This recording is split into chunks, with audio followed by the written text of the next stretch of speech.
Hello everyone, in this video I'm going to show you how to cancel order on Wolt, right?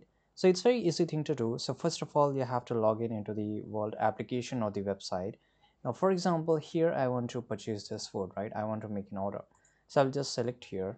Now here once the food is here, for example, I just want to buy one of this food. So I will just click on this plus icon.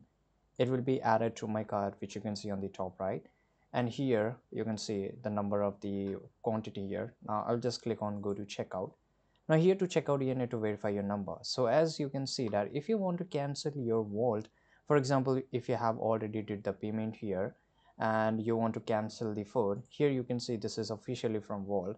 So if you want to cancel your order, please create a support ticket before the restaurant accept your order, right? So this is very important thing that you have to create a support ticket. I mean, you have to contact the support team as soon as possible before the restaurant accept the order. And once the restaurant accept the order, you will get 1 minute to cancel that food. So you have to just tap on the cancel and the food will be get your order will get canceled, and the money will get refunded in the next 24 to 48 hours into your bank account or in your wallet.